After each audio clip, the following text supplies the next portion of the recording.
Good morning, grade 12. My name is Beatrice Maluleke from Kenilworth Secondary School, a geography teacher. Today I am going to do urban settlement, but we'll be focusing on urban settlement issues. Okay, if you remember last time we started with the concepts that are very important when you are doing urban settlement. So now we'll go through the lesson objective. What is it that we are going to cover today? Okay, let us look at the lesson objectives. The first one will look at to identify recent urban patterns and trends in South Africa. The second one will be looking at urban issues related to rapid urbanization and to give solutions. And the third one will be looking at what are the issues associated with informal settlement. And then lastly, we'll look at how selected urban areas are managing urban challenges and handling environmental, economic, and social injustices. Okay, let us look at keywords. Okay, when we look at keywords, it's something that it's helping you. These are the concepts that you need to take note of when you are studying. So the first concept that you are going to look at, it's RDP. RDP is just an acronym, grade 12, and this acronym, it stands for Reconstruction Development Program. So when you look at this, most learners, you make mistake when you look at RDP. You focus RDP as it's based on giving people houses only. But there are many things that they are covering. There are many problems that they have to cover. They check about social problems and many things that are taking place, and even looking at infrastructure that needs to be catered for people in the country. So this one, the one that I have indicated here, will look at how RDP, for the topic of today, is going to help you to understand why I have mentioned this concept. So the RDP, as I've said, is to overcome housing shortages and even other basic needs. So it's not focusing only for giving people houses, but it focuses on other infrastructure. Okay, let us look at the second concept. The second concept is subsidy. Okay, when we look at subsidy, which means here government is subsidizing, the government is subsidizing the South African citizen to help them to build houses. So they give you a certain amount, or they build houses with low cost, then you pay a little amount. But they only support South African citizens, not anyone who's living in South Africa. Okay, let us look at the next concept. The next concept is counter-urbanization. Okay, with this one, please take note, grade 12. In rural settlement, you were doing rural-urban migration, whereby you explaining that people are moving from rural areas coming to urban areas. So here we are talking about counter-urbanization. What is happening here, grade 12, is that people are moving out from urban areas, going back to rural areas. There are many reasons why people can move out from urban areas going to rural areas. One of them is if they are grown up, they are retired, they're no longer working, they can want to go and stay out from the cities to run away from the problem in the cities. Another reason when we talk about counter-urbanization, there can be people who are working, they want to work afar. Like now, you see now we are having this COVID-19. People can be able to work when they are at home instead of coming to the city each and every time. So other people can opt to go to rural areas. They stay there, but they are still working because there are many things like information technology. It allows you to work even if you are very far. Like now when I'm teaching, you are not in the studio in Johannesburg, but you can be able to understand and see that the lesson is going on because of this information technology. So we are working in far areas, but when we talk about counter-urbanization, these people, they are in rural areas, but they can be able to interact with services that are going on. So the definition I did indicated that this is a reverse trend to urbanization, where people move back to rural areas. What is the reason? They can escape from city rush or lifestyle and even crime. So it's the opposite of rural-urban migration. You don't say urban-rural migration, but you indicate that it is the opposite, which is, we call it counter-urbanization. Another concept that you need to look at, it's urban renewal. When we talk about urban renewal, here we look at the structures that are in the city. So they develop it, they modify it to suit the current requirements, the style that the building must show on these current years.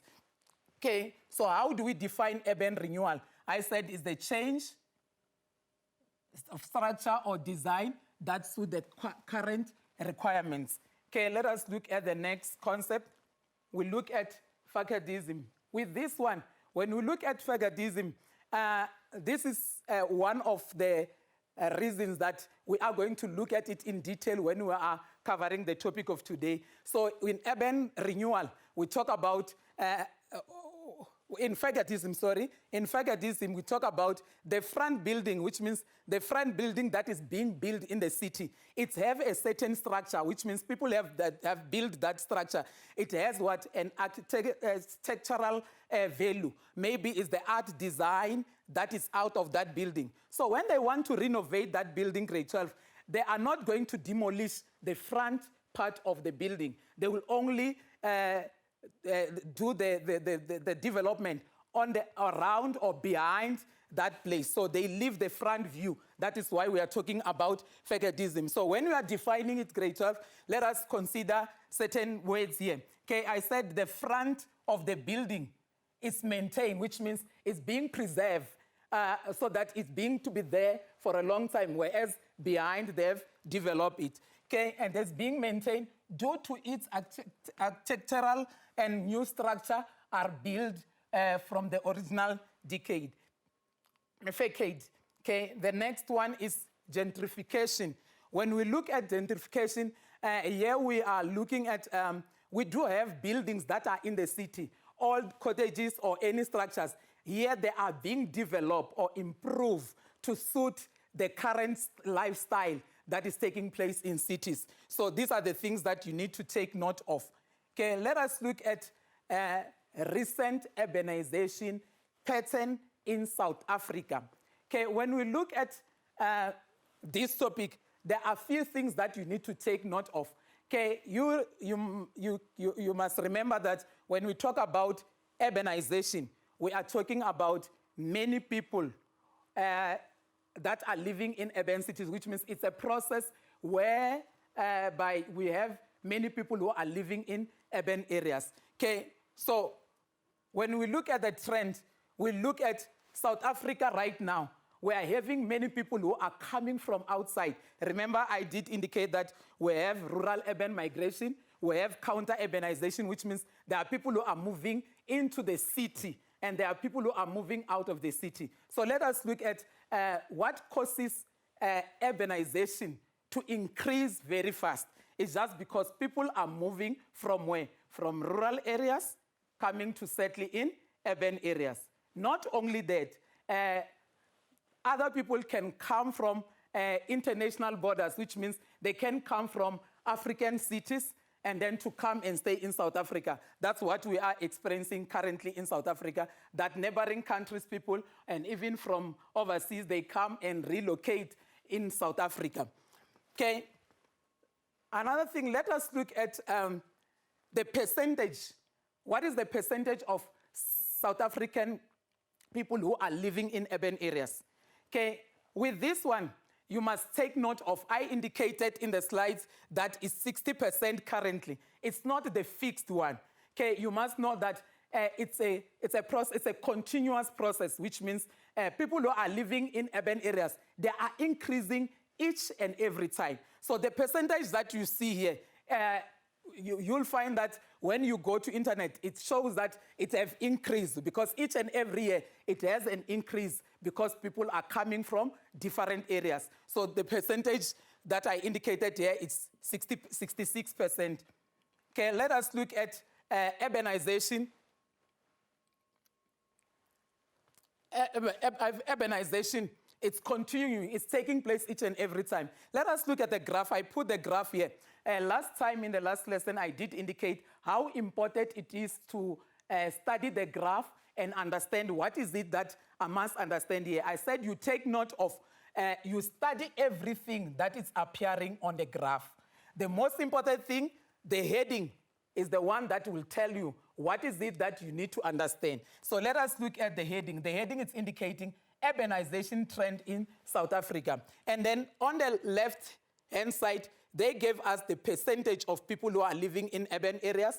And then at the bottom, they gave us the years where you find that in 1904, people who were living in urban areas, there were only 20-something% when you look this side. So it's very important when you are looking at the graph to take note of, because here they didn't write that it's in percentage. They just put this to show you that this thing is in percentage. So it's very important for you to look at that. And then we have the graph that is showing that it's increasing. There is a trend that is showing that it's increasing. But when you come to between 1989 to 1990, the graph here have declined, have come down, and they can be able to ask you in the exam why it has come down here. Okay, if you can recall, remember in South Africa, we're living in apartheid from 1945, but in 1989, there was a collapse of apartheid where things changes. So which means many people, they did move from urban areas and go and live in rural areas. So you find that the drop of that number decreased there. But when you go to exam, you need to take note of, it's not only what I'm indicating to you here. You need to study the graph and understand what is it that is indicating to you. Okay, let us look at all these things that I have explained now. We are talking about urbanization that is increasing each and every time. So there are things that you need to take note of when we have got many people in the city. Okay, there are problems that are arising. That is why at the bottom here I indicated it causes problems. Okay, what causes problems? It's when we have got many people living in cities, many people are coming from different countries to come and be in the city. There will be problems. What are these problems? I will mention them now. You need to take note of, we have to bear in mind that in urban areas, there are people who are looking at how to plan for the growth of the city. So they look at when the city is being planned, this is how it's going to look like. But if many people come and live in the city, it creates a problem where you find that people need houses. So the houses that the government is giving people and the space that is being provided according to the people living in the city. So if the number increase more, so that will make as if government is not doing it right, where you find that people now, they don't have enough places to stay, they don't have enough jobs, so there are many people who are not working. So these are some of the problems that we are indicating. So there will be housing shortages because many people are in the city. There will be lack of job opportunities, they will be in the city. So if people, they don't have place to stay, what will be the option? They will start doing what? Building in a place where they were not supposed to build. So there we call it what? There will be lack of planning that is going to take place in the city because now the government won't be able to cater everyone who's living in the city. Okay, and then we have another one. Can be a backlog. The government can try to build those houses to help people to build houses, but there can be a backlog where you find that people are waiting for houses and they don't get it, and they now start having what? Informal settlement. So that's another problem that we are going to have, informal settlement instead of having formal settlement in the cities. Another one, it can be overcrowding. When we have got too much people in the city, then the people are overcrowded. That's a problem. Okay, another one is people are having, when they are going to a place of work or they are going to schools, they use transport. So when they are using this transport, many people will be using private cars, and then that causes what? Traffic congestion. So these are some of those problems. There are many problems that are arising in the city. Okay, so now we are going to look at these problems, as I did mention here. Okay, let us look at, this is the summary. We did this concept last time. This is the summary of the concept. This is the pre-knowledge of what we did last time. This is the concept that we did define last time. So the thing that you need to take note of, it's when we have these concepts help us to understand that the more we have, the increase, the process whereby people are the percentage of people living in cities increases, then the problem will arise. Urban growth will cause problem. Urban expansion, where we talk about the physical structure, and then it causes problem. At the bottom, I placed a map here. This map that is indicating, it's showing us how is urbanization in other places of the country. So please, grade 12, take note of this percentage that I have indicated here. This is the map of the past years. It's not the same now. So when you go and check in internet, you'll find that the percentage of people living in Australia, the percentage of people living in Africa, the percentage of people living in Asia or Europe is no longer the same. It have increased. It's no longer like this one. Okay, let us look at some of the problems that we have in cities. Okay, here I formulated a table where we have to look at what are the causes of these problems, what are the effects, and bear in mind, grade 12, in most cases, when we are having a problem, there must be solution. Every time you must take note of, if there is a problem, there must be solution. What is the cause of that? So you look at those things. Okay, let us look at this table here. I did indicate that we do have the first problem will have what? Traffic congestion. What is traffic congestion? We have too many cars on the road. Okay, so let's look at what are the causes of traffic congestion. Okay, we have got many people who are living in the city. Okay, and then now we have too many people using their own cars because they want to have access to go to the city and going back home. So they are using their own cars. Okay, another thing is not enough public transport. Okay, with this not enough public transport, you must bear in mind we are living in South Africa. Some of this public transport that we are using daily are not appropriate for people to use it. You'll find that when you are inside, you find that it's not in good condition. It's not roadworthy to take people from home to work. So people opt to take their own cars. Sometimes you find that in those public transport, that is why they are saying it's not enough. You find that many people have to be in one public transport, so which is not even healthy, and sometimes they arrive late when they go to work. But at the same time, it creates a problem. Okay, let's look at this picture here. We've got so many cars. If you look here, we have got one bus there, which is the public transport. Most of the cars that are here, we have what? Private cars. So many people are using their own cars. So it's causing what? Problems. Another thing is old street pattern, where you find that when you go to the city center, you have you find that where cars are traveling, okay, they have the streets are having gridlock. So with this gridlock, which means when the robot open for this place from this direction, for these cars from this direction, and they go to the intersection, the one that is going across, it's not yet out of the way. So it's blocked, and then it's not going to make the traffic to flow. So the street pattern, it's a problem. Okay, these are some of the causes, and then we'll look at the effects. Okay, when we look at the effect of what are the effects?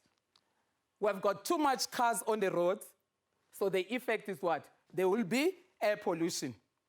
Okay, more accident on the roads. Why more accident? We've got many cars that are on the road. Some other people now, they get angry because they are rushing to their work, and then when they arrive at work, they know that their bosses are not going to be happy when they arrive late. They start overtaking in a place where they are not to overtake, and then that causes an accident. And then we do have stress, health problems. Sometimes we have road rage where people are fighting, where are on the road, just because now they are stressed that they want to rush to go to work.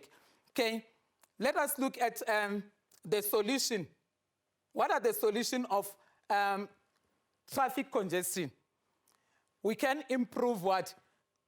The government can improve public transport. How can they improve public transport? To make it a point that these public transport are in good condition. They are roadworthy for people to use it. Okay, but it's not only that. They can be able to make sure that, like in South Africa now, we have cow train. With this cow train, it's taking many people and it's moving very fast. So people like to use that kind of transport because it's saving their time to go to work. Okay, and then we do have park and ride system. These ones, which means you have your own private car, you go to a place where you want to use a public transport. There is a parking area, you go and park your car, and then you go to the public transport, you use it, and then you go to work and come back and take your car after work. Okay, we do have the flexi time. It can be the solution where people are on shift.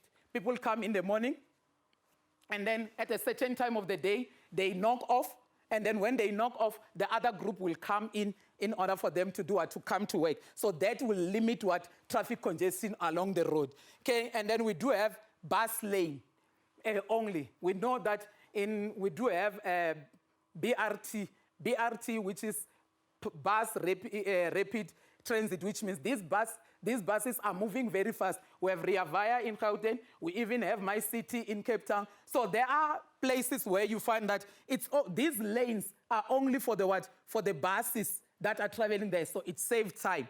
And then we do have a parking area. That's what I've indicated here. So these are some of the solution. When it comes to gridlock, how can we solve that in the intersection of the robots, of the streets, the traffic flow very fast, which means they can they can synchronize traffic lights, which means when this robot open in this intersection, you'll find that it's opening. When you go to the next intersection, it's open for you. So it makes the traffic to do what? To flow.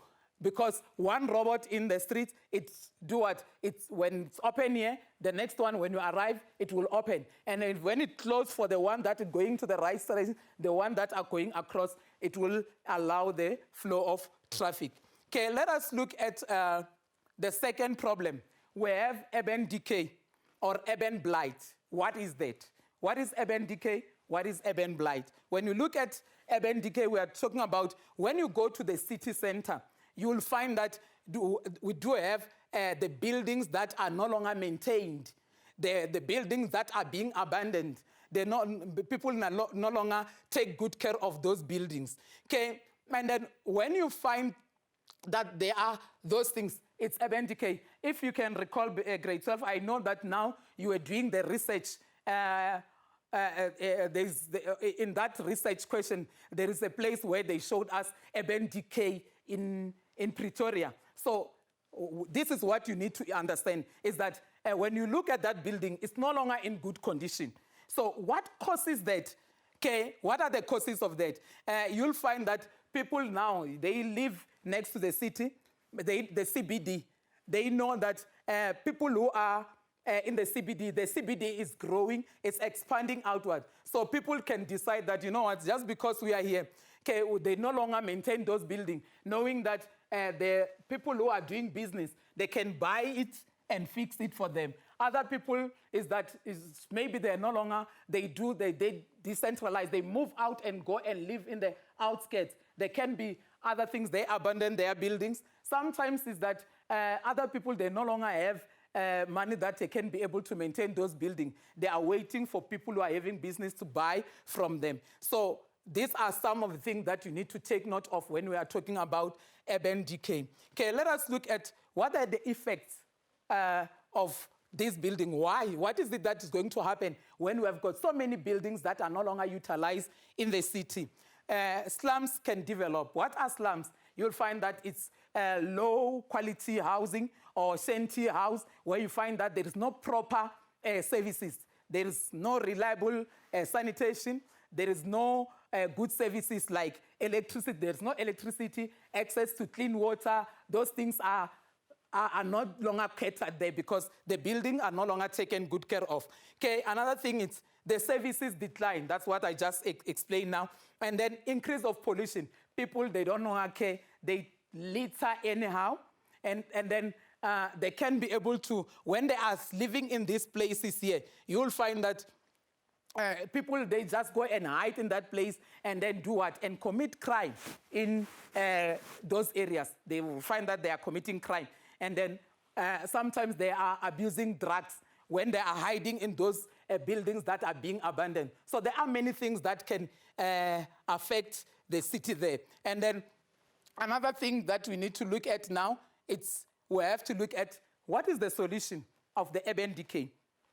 If you can recall, we did indicate it when we are explaining the concept. We mentioned faggotism, we mentioned gentrification, which means when we talk about urban renewal, we're talking about renovating some buildings. So renovation can take place in the city. Okay, renewal, where we talk about faggotism and gentrification. And then another thing is reducing of housing density, where you find that in the city, buildings are being built next to each other. They are clustered together. So you can be able to reduce that they are far apart. They're not clustered together. And then to improve services. What are the services? To see to it that buildings are being maintained, and then there is access of clean water. There is what? Reliable sanitation, and many more services that need to be given to people. I gave an example here. Let's look at this building here. You find that this building, when you look at it here, it's showing that it's not in good condition. But this is before urban renewal. After they have built it, now it's no longer the same with this one. So now we have the nice buildings that are there. Okay, so they have to maintain this in order to prevent that. And then the next one we do have, we need to go to the third column there. We have got the third problem. The problem that we have here, I did indicate that centralization, but what I wanted to indicate is that we do have overcrowding. We have overcrowding. Sorry about that.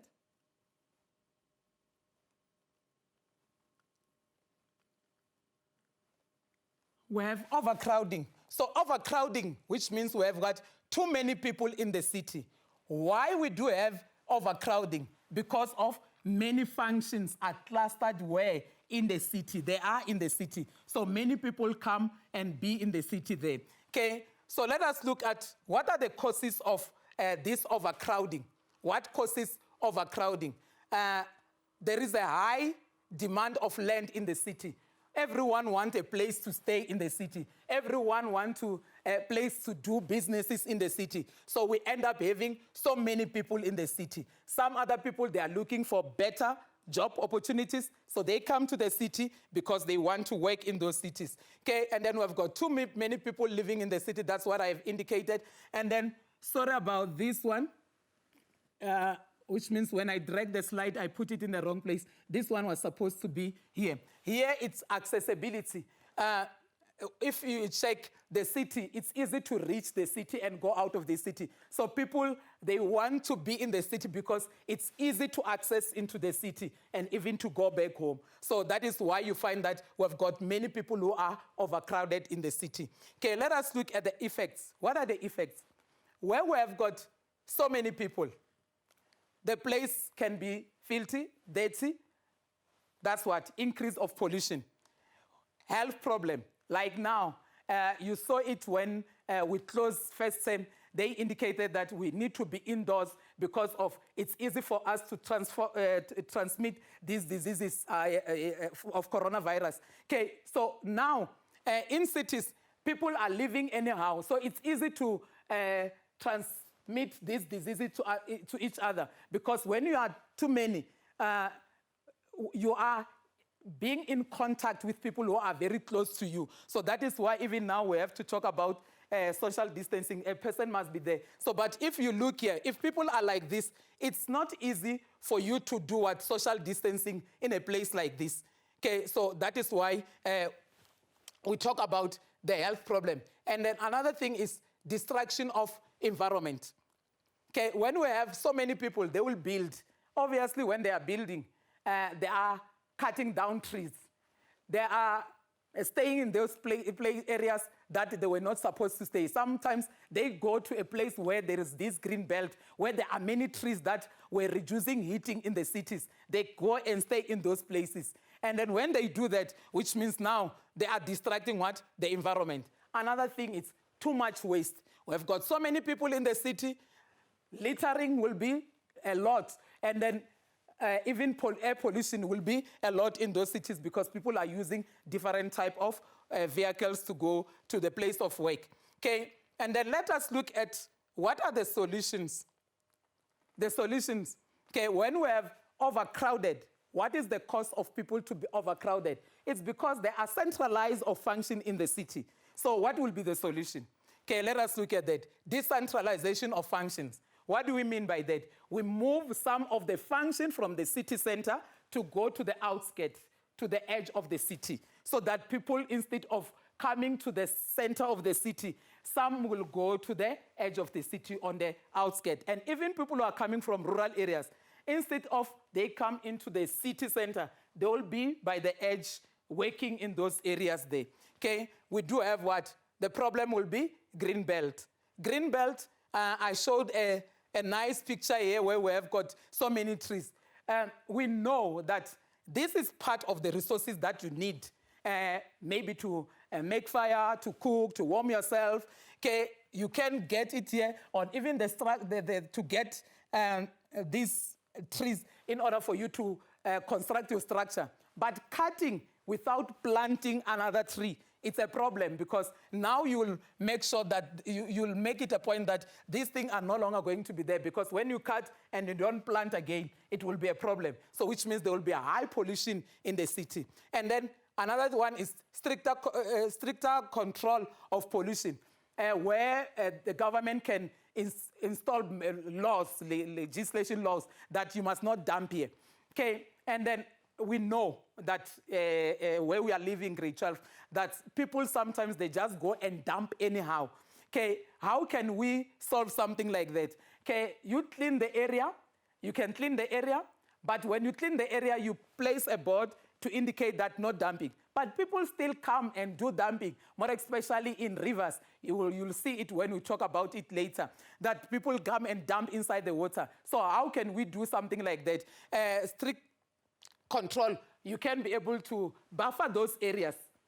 In map work, last time you did learn that you buffer the area that people must not cross this line to come and dump this side. So these are some of the things that need to be done. And another thing is to give people training, to educate, to make people aware that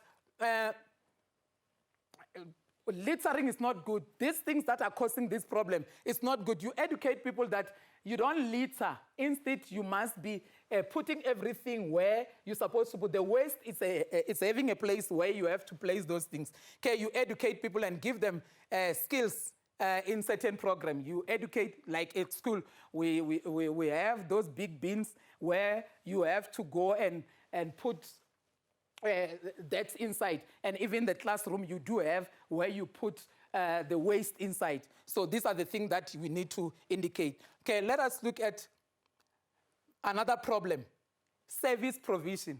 This one is the one that is distracting our country. And we are having problem when it comes to that because of many people who are coming into the city. Service provision is a problem now. I did indicate that. So you find that when people come into the city, now they start changing the way life was supposed to be in the cities. Because when they come in, they want shelters, they want job opportunities. So those things, they change the structure of the city. And then now people, they fight for what? For service delivery. You did the research where you were checking on what are the problems that we are encountering. This is one of the things that we need to take note of. Okay, I did indicate that here, that due to rapid urbanization, we have got unplanned settlement. It has made it too difficult to provide services. Okay, let's look at this one. Okay, when we look at rapid urbanization, when people come and stay in cities, you'll find that they have unplanned settlement, and then for the government to cater those people, it's difficult because now you know that you have got so many people in your country, but other people are still coming in. So it's not easy for you to cater something like that. Okay, let us look at the next one. We have the increasing demand of services, which is what? You find that people are living in poverty. Some of these people are not educated, not just because they don't want to be educated, but they are not educated because of the poverty that is at home. What is the poverty? Which means you cannot be able to afford for those basic needs. What are the basic needs? Education, it can be food, clothes, shelter. Okay, and then let's look at the next one. Basic services would include what? Education facilities, sanitation, access to clean water, and even electricity. Okay, infrastructure include what? Roads. In many places, they don't have proper roads. When it's raining, people cannot be able to access those roads to go to work. Okay, power lines and even communication network. Okay, let us look at the government is trying by all means to give people services. But just because people, they have expectation that we need to get housing, we need to get health facilities, we need to get education, we need to get these services. Now, if they don't get it, what is it? They start protesting. Okay? It's not that government is not doing anything. There are many things that the government is doing. That is why here I indicated government projects have increased the provision of services, but more needs to be done. Need to be done in order for people to get all these services. Okay, let us look at what are the things that people do. Okay, where we are living, grade 12, when we look at what I'm indicating to you here, it's the questions that you get it in question 3 and question 4. Okay, when we look at what I'm indicating here, you'll find that the examiners bring an extract or a case study about things that have taken place in certain areas, and they ask you questions based on that. So this is the questions that where you can get so many marks because of what? You learned about things that we are observing in areas where we are living. Let's look at here. These people are protesting just because of what? There's poor service delivery in their places. Okay? Other people, they can barricade the roads and they make sure that people, they don't go to work. Okay, sometimes they are so violent that they ban even cars that are passing in those areas. Okay, let's look at here. We do have learners are going to school, but just look at the road that they are walking here. They want to go to get education, but it's not a proper road. It can be late. They can be late because they are running away from those waters that are in their areas. Here we've got many people who are coming for one tab in the area. Okay, this one, like now, it's not a good thing because you don't have to be close to one another. You can see that people are standing next to each other. Like now, we don't have to be like that. People just come in one place and use the same tab, and then they can be able to transmit these diseases easily to other places, instead of if people are having their own tabs in the yard. Okay, so these are some of the things that people can do. Okay, let us look at informal settlement. Okay, when we talk about informal settlement, okay, you need to take note of in exams. They don't ask a question based on all these problems. They select. This is one of them, and even traffic congestion, mostly they ask you about that, and even the high rate or the overcrowding in the city. So let's look at informal settlement. What are informal settlement? Okay, when we look at informal settlement, you'll find that these are the structures, informal structure.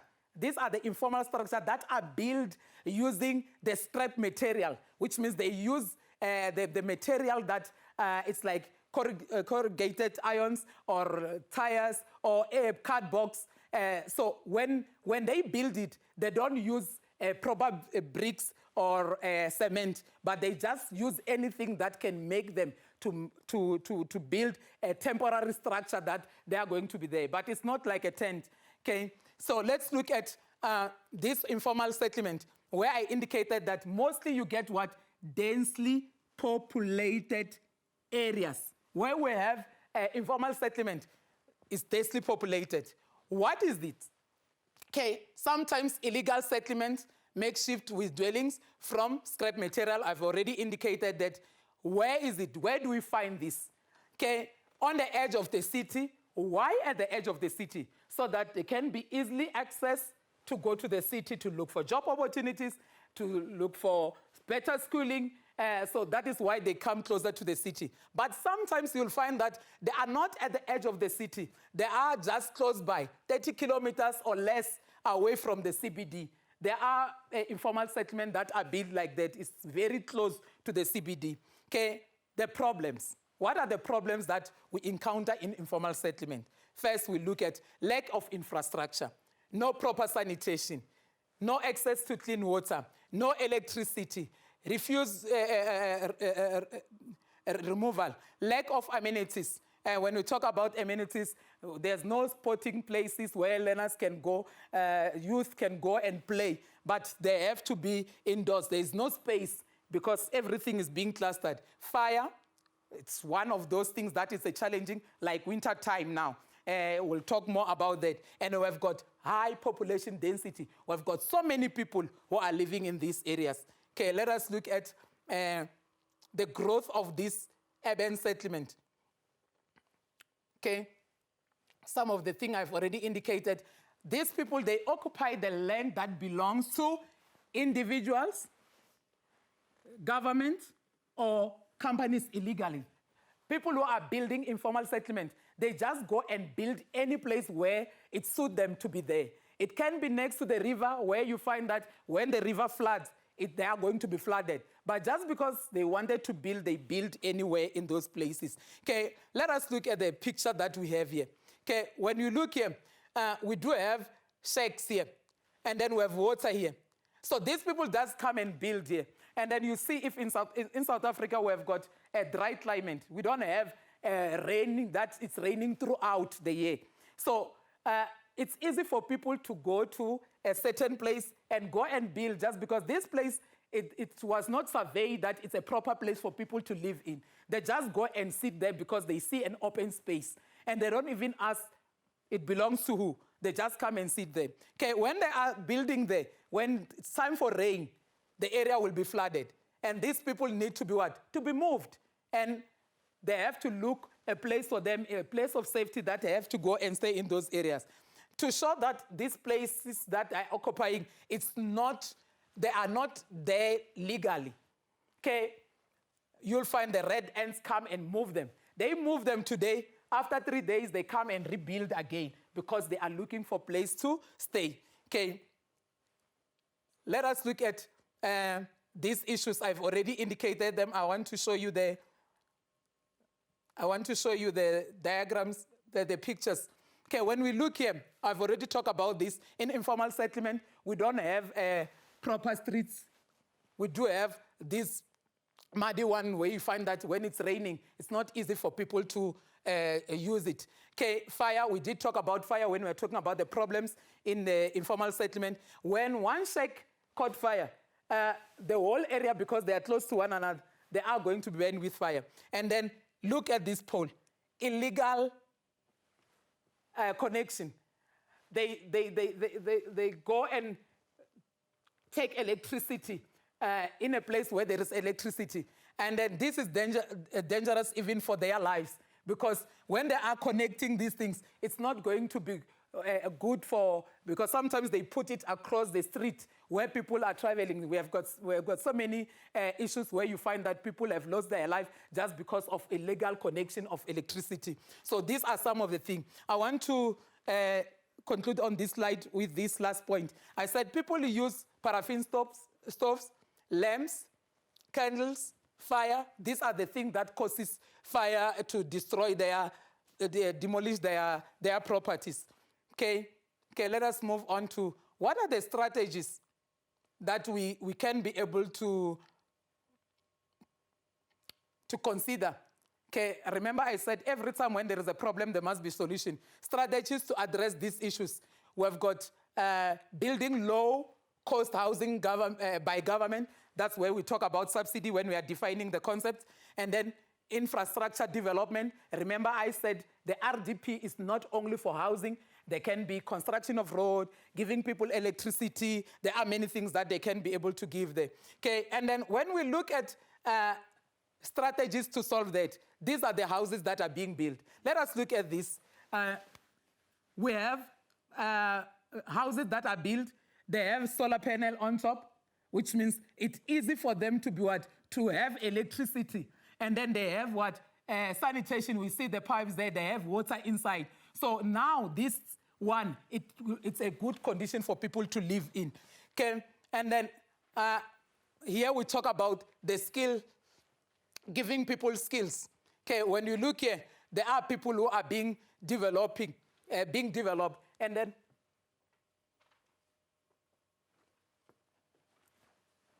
okay, and then we have people who are developing, they are being developed here. They are given some skills. So I gave you a hint that you need to take note of. You read newspapers, you take note of case studies that are in previous question papers. Okay, we do have environmental injustices. When we look at environmental injustices, which means here we have got air pollution. I did talk about it. Too much people in the city causes this problem. So air pollution, we have got noise pollution, we have got destruction of ecosystem. So why I'm bringing this again here is just that I want you to take note of when we talk about environmental justices, it's something that is happening in our environment, in the surrounding. When we look here, we have got water that is being polluted. It's not healthy for people to live in this condition. Cutting down of trees without replanting again, it's causing problem. What causes that? Because more plants absorb carbon dioxide. And then you see how we do have smokes here. So how can we reduce that? We can plant trees. That is why you see this place is being, we have planted, they've planted the trees. Okay, another thing is to recycle. When we look at the recycling, look at this picture. This gentleman here is building a house using what? Using 2-liter bottles that they have squeezed papers inside. So they have to build a nice structure. So these are some of the things that can be able to regulate what? This air pollution in the cities. Okay? Let us look at the solution of this problem. We have the solution to the problem. You look at the city here. This city is showing us what? That it's having many trees, so it can be able to absorb and reduce the pollution in the city. Okay, we have economic injustices. With economic injustices, socio-economic injustices, you find that there is a poverty. I've already explained. I just want to show you how poverty, you cannot show a picture of a poverty, but you can show the condition where people are, those people are living in places that are struck by poverty. So you can be able to see the condition. Let's look at this place here. There are shacks in those areas. People are using the tab here. There is littering in this place. This is not a healthy environment to live in. Let us look at the place. People are just sitting down there. What is it that they can be doing there? They can be taking drugs or influencing themselves about other things because they don't have any amenities. I told you that there are no grounds because this place is being clustered. You can see how many people are in this small area here. Okay, and then we do have the graph. This graph is showing employment.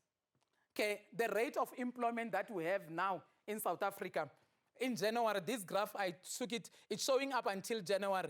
January, we're having 29.1% of people who are unemployed. But now, just because of this COVID, you know that many industries are not working. They can retrench people. You'll find that this graph, the statistics here can increase. So when we are given something like this, please study in order for you to be able to understand it. Okay? We have the solution. What are the solutions? I've already indicated the solution to you. Okay, but there are some of the things that I want to conclude when we come to eliminating of these problems. Eliminating hunger and poverty. How can we eliminate, how can we solve these problems? If people are not working, if people didn't go to school, which means they are having problem of they won't be able to afford all these things. You need to eliminate by giving them skills. Like now, I saw the article that there are people who were living in streets during COVID, and then the Department of Gauteng, the Premier of Gauteng, take those people and put them in a place where they said, we are not going to take them back to the streets as they are, but we'll make it a point that those who drop out from university will take them there. And then those that they don't have any skills, will train them so that we give them something to do. They can be working on unblocking the drain or fixing some other things. So these are the things that you can be able to give people. And then I've already talked about to educate people, to create jobs for people. And then there are questions that are taken from previous question papers. Okay, when we look at the question paper, please, grade 12, it's very important for you to look at, when we have questions, you study the figure first. Studying the figure. Remember we did urbanization trend. When you look here, it's saying urbanization trend. Okay, the world is becoming increasingly urban. From 1970 to 2000, it was 47%. 2020, 56%. And then you read the information. Reading information, it helps you to do what? To understand what is it that they are going to ask you. Okay, remember the mind map? They are asking you here to distinguish between urbanization and urban expansion, which means you need to take note of what is urbanization, the process where people who are living in urban areas, the percentage of people living in urban areas have to increase. Expansion, physical. Okay, the trend that is taking place, what is the trend? From 1970 to 20, it's increasing by what? By 19%. Okay, and then we have why urbanization give rise to urban expansion.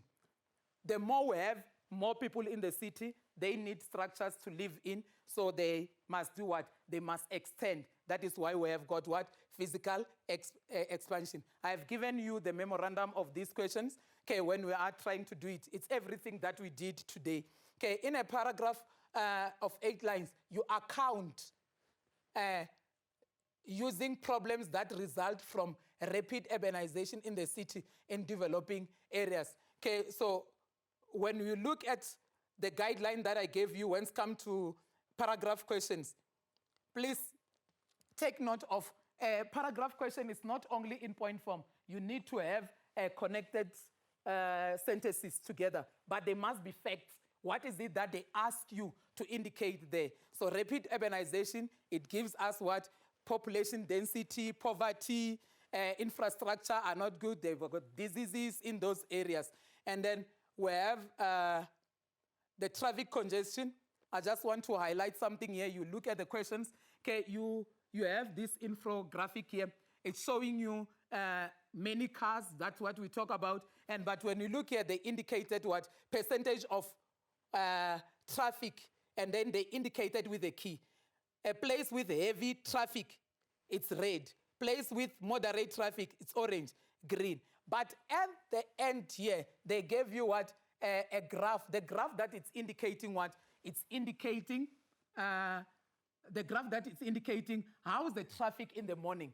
And then reading the article is very important. The article is telling you something. You need to read that what's happening in Cape Town and how are they losing? How does this traffic congestion affect people in this area? Okay, and then we do have question grade 12 that we have here. You need to take note of that. I have a question and answer in order for you to go through these things. Okay, we have this question. You need to go through them. This is the easiest one. I just want to go to the one for paragraph question. The paragraph questions, the last question, okay, with this one. Okay, let us look at this one, okay, when we conclude. Okay, write a paragraph of approximately 8 lines to edit of August in which you give possible solution in response to challenges stated in the article. Okay, so when you are giving, they said according to, you write because you have the newspaper is indicating something. You go and refer there, and then you come and do what? And make sure that you answer it according to what is being indicated in the newspaper. Okay, grade 12, we have come to the end of the lesson. Hopefully you did understand.